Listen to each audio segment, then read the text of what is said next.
Quais são os mistérios principais da fé professados no credo? Os principais mistérios da fé professados no credo são dois: a unidade e trindade de Deus, a encarnação, paixão e morte de nosso Senhor Jesus Cristo. No credo fazemos profissão de muitas verdades de fé. Algumas delas são mistérios, isto é, verdades que a nossa razão não chega a compreender, mas que aceita pela autoridade de Deus que nos revelou, o qual se não engana nem nos pode enganar. Entre os mistérios professados no credo, dois são os principais, porque são como que o fundamento de todas as verdades de nossa santa religião, e sobretudo porque neles devemos crer para que nos possamos salvar. São eles: a unidade e a trindade de Deus, a encarnação, paixão e morte de nosso Senhor Jesus Cristo. A gravura que vês explica maravilhosamente estes dois mistérios. O eterno Pai e Jesus, cujo corpo traspassado é sustentado pelo Pai, e a pomba que está suspensa entre ambos significam as três pessoas da Santíssima Trindade: o Pai, o Filho e o Espírito Santo. O corpo exânime de Jesus, com a cabeça coroada de espinhos, com as mãos e os pés traspassados, com a chaga do lado a sangrar, lembra-nos que o Filho de Deus se fez homem, padeceu e morreu na cruz para nos remir. Os dois mistérios principais da fé, professamo-los e exprimimo-los ainda de outra maneira. Professamos e exprimimos os dois mistérios principais da fé também com o sinal da cruz. A cruz é o sinal distintivo do cristão. Assim como há emblemas e sinais externos para exprimirem uma ideia, um afeto, um acontecimento, assim também há um sinal externo para afirmar a fé cristã e o maior acontecimento da história: o sinal da cruz.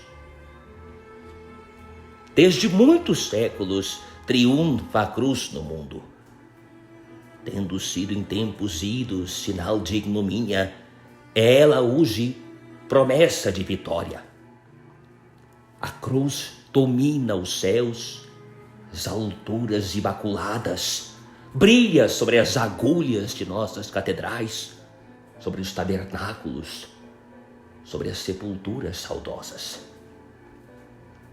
O imperador Constantino gravou em sua bandeira e em seus escudos, depois de alcançar vitória contra seu inimigo Maxêncio, em cumprimento da promessa que fizera. Com o sinal da cruz exprimimos, pelas palavras, a fé na unidade e trindade de Deus, e pelos gestos, a encarnação, a paixão e a morte de nosso Senhor Jesus Cristo. Olha a gravura. Santa Helena, mãe de Constantino, venturosa por ter encontrado no Monte Calvário, depois de 3 séculos de esquecimento, a verdadeira cruz de Jesus, como nos diz uma pia tradição, restitui à Igreja tão insigne relíquia. Saudemos, com as palavras do rito pascual, o santo lenho que foi instrumento de nossa redenção. Salve, ó cruz, única esperança. Como se faz o sinal da cruz?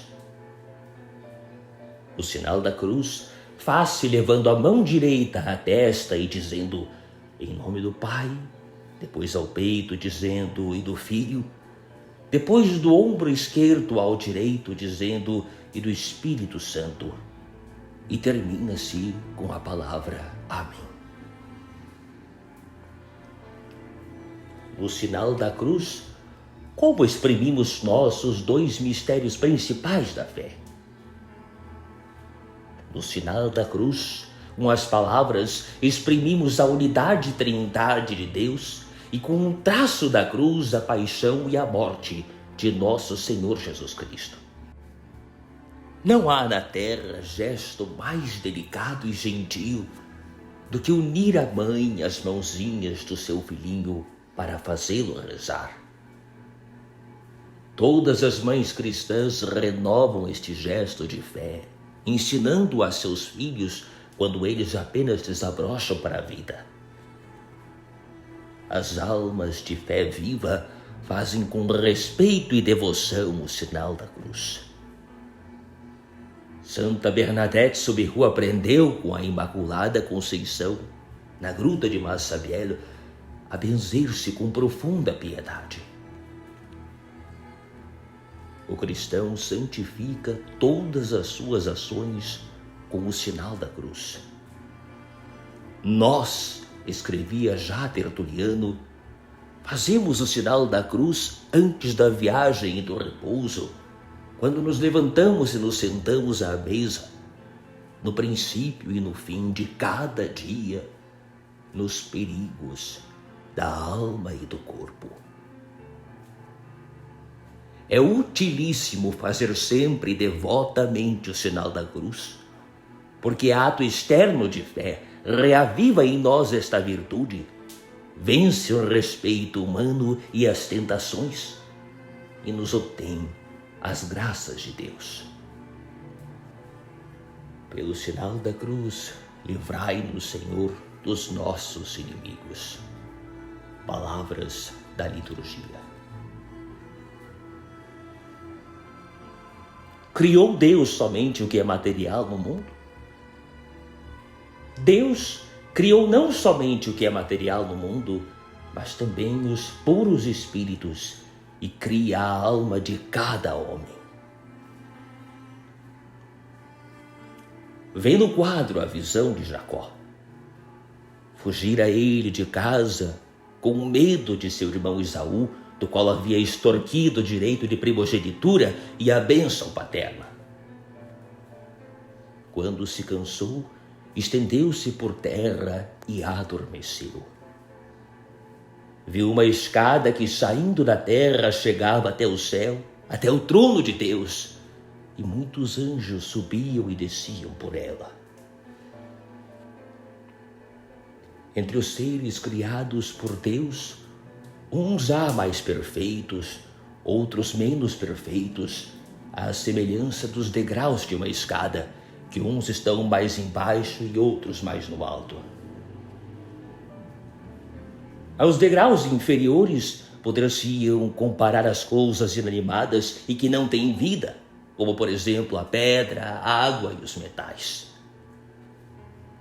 Aos degraus do meio comparar-se-iam as criaturas que têm vida vegetativa, isto é, as plantas. Aos degraus superiores, enfim, poder-se-iam comparar as criaturas que têm vida vegetativa e sensitiva, isto é, os animais irracionais. Imensamente mais nobre, porém, é o homem, criatura composta de alma e corpo. A alma do homem é espírito e é imortal. Há, no entanto, espíritos ainda mais perfeitos do que a alma do homem. São os anjos, criados também à imagem de Deus, e que são puros espíritos, porque não têm corpo. Obras do Senhor, bendizei todas o Senhor. Louvai-o e exaltai-o por todos os séculos. Daniel 3:57.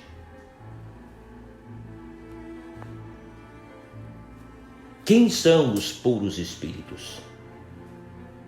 Os puros espíritos são os seres inteligentes sem corpo.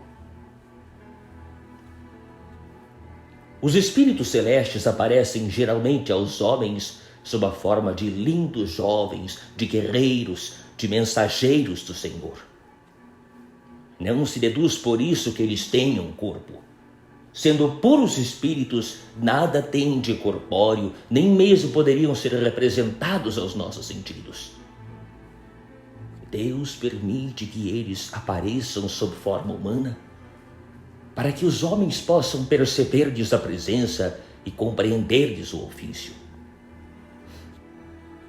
Assim também os artistas, para auxiliarem nossa imaginação, representam os anjos sob forma de meninos ou de graciosos adolescentes, adornados de esplendor, de inocência e de santidade. Representam-nos quase etéreos e com asas, para mostrar-nos com que rapidez executam eles os desejos de Deus. Vê com que maestria Paulo Veronese soube pintar um grupo de espíritos celestes. Imersos num mar de luz divina, jubilosos, cantam hinos de glória ao Senhor em modulações angélicas. Outros precipitam seu voo para a terra com palmas, coroas, lírios e rosas, como que a encorajarem os homens na luta contra o mal. Aos olhos de Deus, são os puros espíritos de incomparável beleza, porque são ricos de graça e de santidade, dotados de perfeita inteligência, e esta é superior a qualquer força criada.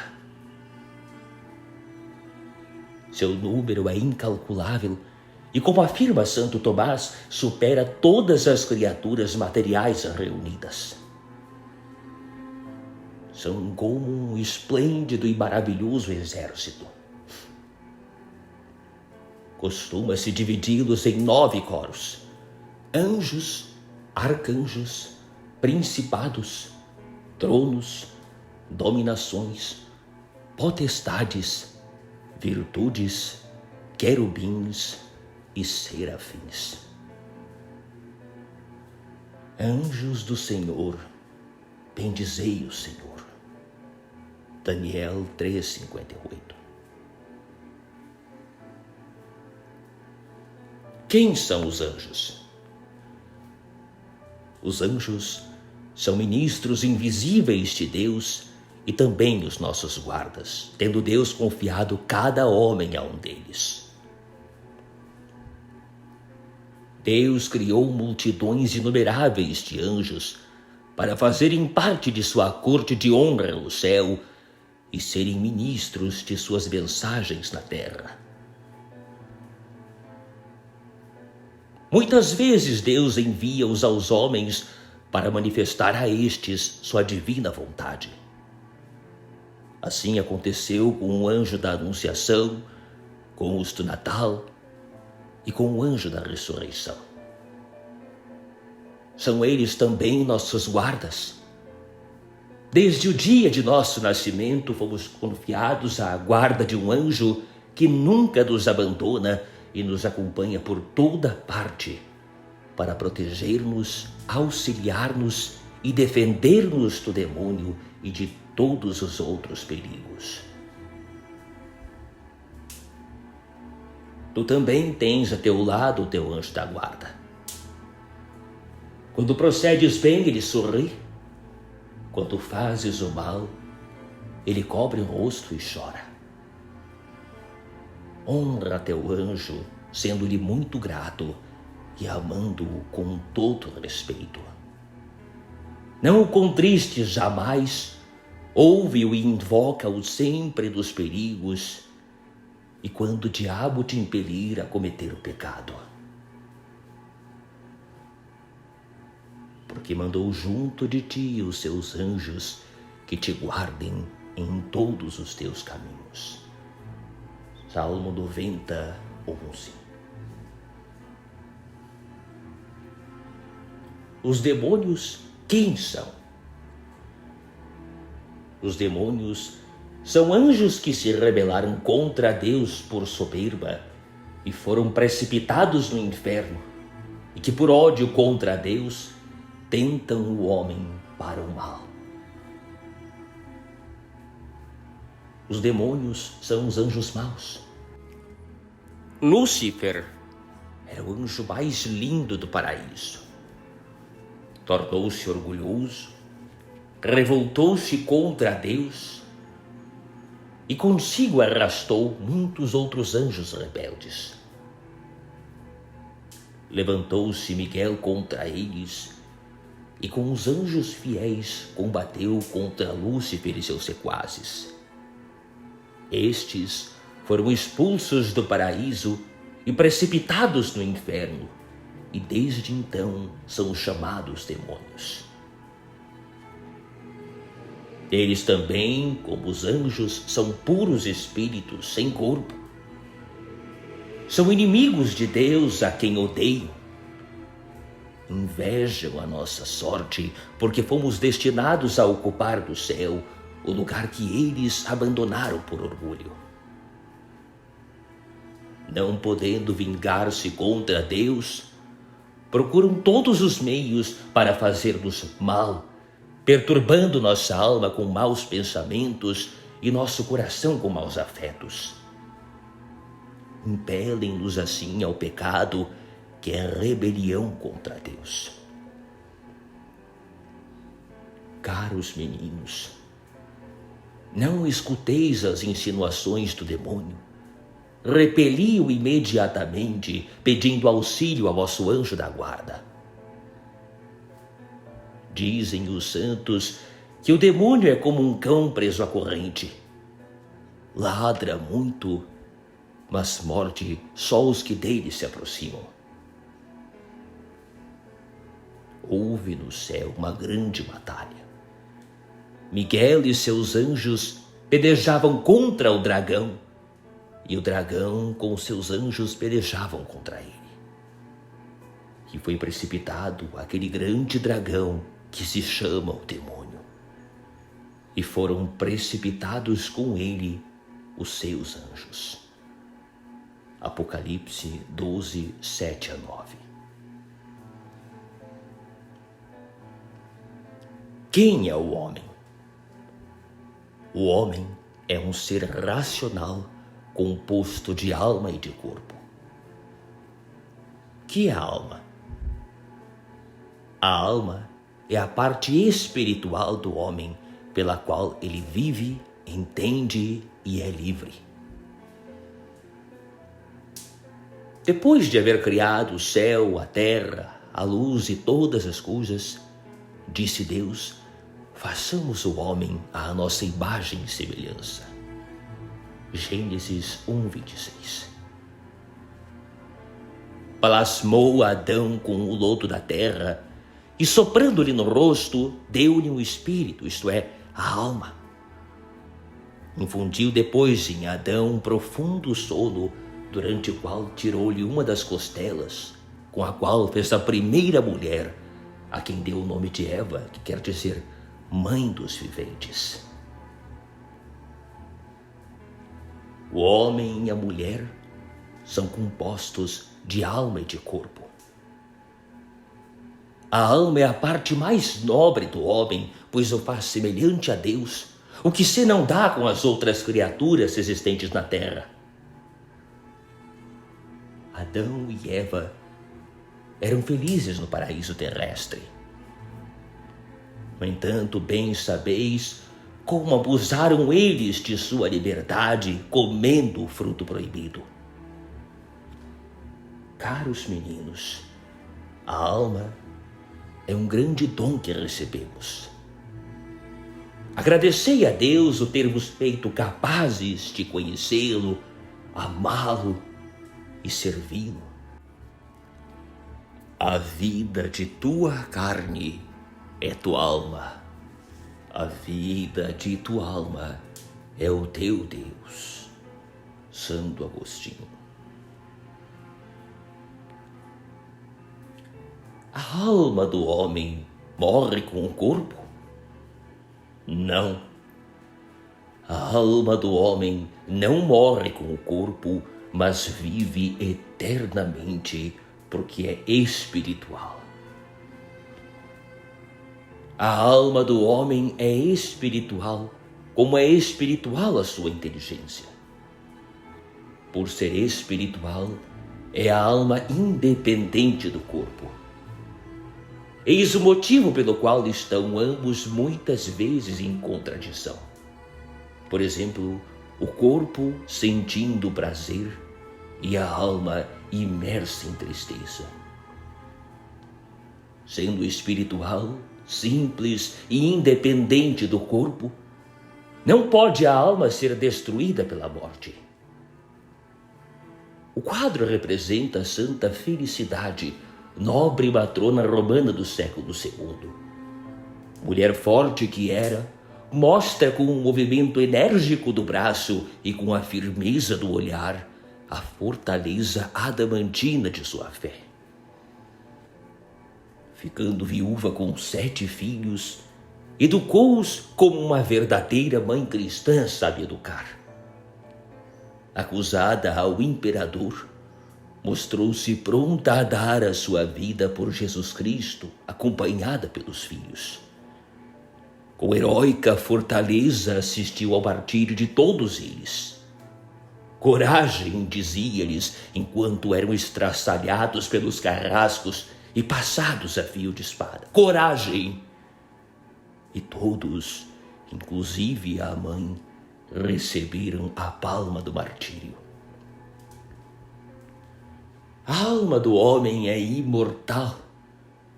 Como prova disto, aí estão os heróis que deram a vida pela sua fé. Diga-o também a nossa sede de felicidade, a ideia de um Deus justo que premia o bem e castiga o mal, o consenso de todos os povos, o olhar errante do moribundo, as sepulturas dos nossos mortos, o que tudo nos diz, ressuscitaremos. Eu julgo, pois, que as penas da vida presente não têm proporção alguma com a glória vindoura que se manifestará em nós. Romanos 8:18. Que cuidado devemos ter de nossa alma? De nossa alma devemos ter o máximo cuidado, porque só salvando a alma seremos eternamente felizes. Nesta maravilhosa tela, Paulo Veronese representa o martírio de São Marcos e Marceliano, 2 ilustres irmãos romanos. O capitão que segura a bandeira e mostra o céu é São Sebastião. Acusados como cristãos, Marcos e Marceliano foram presos e condenados a morrer decapitados. Seus pais, ainda pagãos, conseguiram perante o governo diferir para mais um mês a execução, esperando que nesse espaço de tempo renegassem eles sua fé. Mas os seus heróis, embora sentindo-se profundamente comovidos com as lágrimas de seus parentes, permaneceram fiéis à religião de Cristo. São Sebastião, que era capitão da guarda pretoriana e muito estimado pelo imperador Diocleciano, sabendo do atentado a Marcos e Marceliano, seguiu depressa para o cárcere. Com calorosas palavras reavivou-lhes a fé e com tal ardor falou-lhes de Cristo e da preciosidade da alma, que até os próprios parentes converteram-se e coroaram sua vida com o martírio. Marcos e Marceliano são hoje venerados como santos. De que lhes teria servido salvarem a vida se tivessem perdido sua alma? A alma é o que temos de mais precioso, é o maior tesouro que possuímos. Salvando a alma, seremos eternamente felizes. Mas se a perdermos, seremos eternamente desgraçados. Por isso, lembra-nos o Divino Mestre, que aproveita, pois, ao homem ganhar todo o mundo, se vier a perder sua alma. O que dará o homem em troca de sua alma. Mateus 16, 26. De que maneira se fez homem o Filho de Deus? O Filho de Deus fez-se homem, tomando um corpo e uma alma como nós temos no seio puríssimo de Maria Virgem, por obra do Espírito Santo. O arcanjo Gabriel veio do céu à terra, entrou na pobre casa de Nazaré, onde a Virgem Maria estava rezando, e disse-lhe: Deus te salve, cheia de graça, o Senhor é contigo. Bendita és tu entre as mulheres. Não temas, Maria, pois achaste graça diante de Deus. Eis que conceberás no teu ventre e darás à luz um filho, e por-lhe-ás o nome de Jesus. Este será grande e será chamado Filho do Altíssimo, e o Senhor Deus lhe dará o trono de seu pai Davi. E reinará, e o seu reino não terá fim. E disse Maria ao anjo: Como se fará isso, pois não conheço varão? E respondendo-lhe o anjo, disse: O Espírito Santo descerá sobre ti, e a virtude do Altíssimo te cobrirá com sua sombra. E por isso mesmo o santo que nascer de ti será chamado Filho de Deus. Então disse Maria: Eis aqui a serva do Senhor. Faça-se em mim segundo a tua palavra. Lucas 1, 28 a 38. Naquele mesmo instante, realizou-se o mistério da encarnação e tornou-se Maria mãe do Filho de Deus. Como todos nós temos nossa mãe, assim também Jesus quis ter a sua. Tomou um corpo e uma alma como nós temos, no seio puríssimo de Maria Virgem. Sua alma foi criada como a nossa, e seu corpo foi formado pelo Espírito Santo. E o Verbo se fez carne e habitou entre nós. E nós vimos a sua glória, glória como de unigênito do Pai, cheio de graça e de verdade. João 1,15. O Filho de Deus, fazendo-se homem, deixou a casa de ser Deus? Não. O Filho de Deus, fazendo-se homem, não deixou de ser Deus, mas continuando a ser verdadeiro Deus, começou a ser também verdadeiro homem. O Filho de Deus, fazendo-se homem, não deixou de ser Deus. Como Deus, ele é eterno, sempre foi e sempre será. No momento da encarnação, a sua pessoa divina assumiu também a natureza humana, isto é, uniu a si o corpo formado no seio puríssimo de Maria Virgem e a sua alma humana, união essa de estreitíssimos laços que durará eternamente. Assim Jesus Cristo foi e será para todo e sempre Deus e homem verdadeiro. Fez este lindo quadro? Representa ele a Sagrada Família. Como homem, Jesus é um menino igual a ti. É um filho obediente a Maria, sua mãe, e a José, seu pai putativo. É em tudo igual a nós. Como Deus, porém, é em tudo igual ao Pai e ao Espírito Santo, com os quais forma conjuntamente a Santíssima Trindade. Adoremos o Filho de Deus que se fez filho de Maria e nosso irmão, para demonstrar-nos o seu amor e conquistar todo o afeto de nosso coração. Esperamos no Deus vivo, que é o Salvador de todos os homens, principalmente dos fiéis.